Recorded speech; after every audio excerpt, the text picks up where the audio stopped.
Oke, pernah kepikiran nggak sih apa coba hubungannya sebatang rokok sama ambeien? Kedengarannya emang agak aneh ya, tapi ternyata ada loh koneksi yang nggak pernah kita duga-duga sebelumnya, dan kita akan kupas tuntas dari sebuah infografis kesehatan yang menarik banget. Kita semua udah tahu lah ya, kalau merokok itu bahaya buat paru-paru, buat jantung, itu sih bukan rahasia lagi. Tapi, gimana kalau saya bilang kebiasaan ini ternyata nyambung langsung ke sesuatu yang ya cukup pribadi dan jarang banget diomongin. Betul, kita lagi ngomongin ambeien. Dan ternyata koneksinya ini nyata loh, tapi sering banget kelewat. Nah, sekarang ayo kita bongkar satu persatu hubungan yang tak terduga ini. Jadi ini dia premis utamanya. Ternyata nih, asap rokok itu efeknya nggak berhenti di paru-paru aja.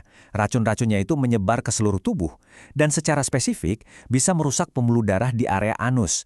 Nah, inilah akar masalah dari ambeien. Oke, itu kan klaim yang kedengarannya serius banget ya. Tapi, pertanyaannya, seberapa besar sih risikonya?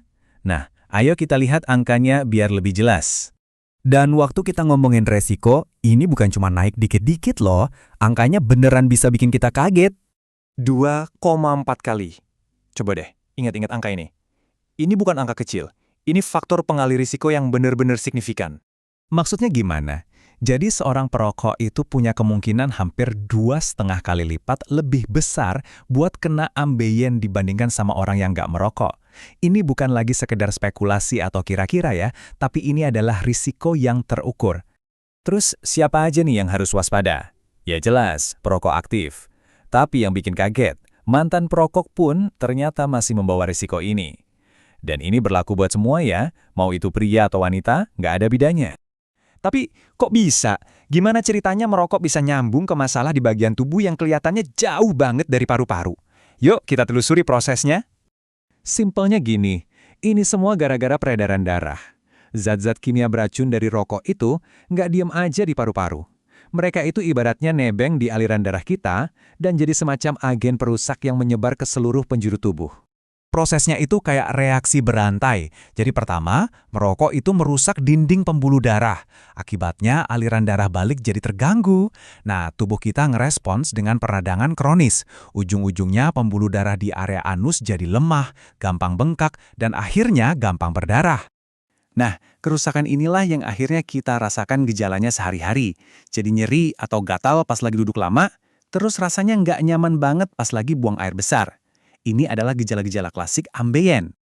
Oke, cukup ya bahas masalahnya. Sekarang yang paling penting, solusinya apa? Yuk kita bahas langkah-langkah praktisnya.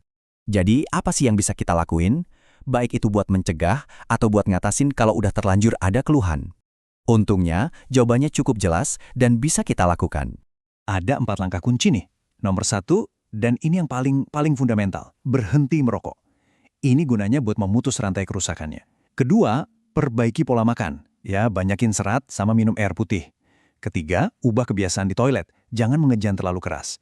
Dan terakhir yang gak kalah penting, kalau gejalanya udah muncul, jangan malu atau ragu buat konsultasi ke dokter. Dari semua informasi tadi, ada satu pesan penting banget yang bisa merangkum semuanya. Pesannya adalah, ingat, berhenti merokok itu sama dengan melindungi pembuluh darah di seluruh tubuh, termasuk juga di anus. Simpel kan? Tapi dampaknya luar biasa. Percaya deh, setiap bagian tubuh Anda bakal berterima kasih. Jadi kesimpulannya jelas banget. Lain kali kalau kita mikirin bahaya merokok, jangan cuma bayangin paru-paru yang hitam. Ingat juga kalau manfaat berhenti merokok itu menyebar ke semua sistem vital kita, melindungi kita dengan cara-cara yang mungkin gak pernah kita bayangin sebelumnya. Dan sebagai penutup, ingat ya, kalau Anda atau mungkin orang yang Anda sayangi mengalami gejala-gejala ini, tolong jangan diabaikan. Kesehatan itu aset yang paling berharga. Cari bantuan profesional ya. Jaga diri baik-baik.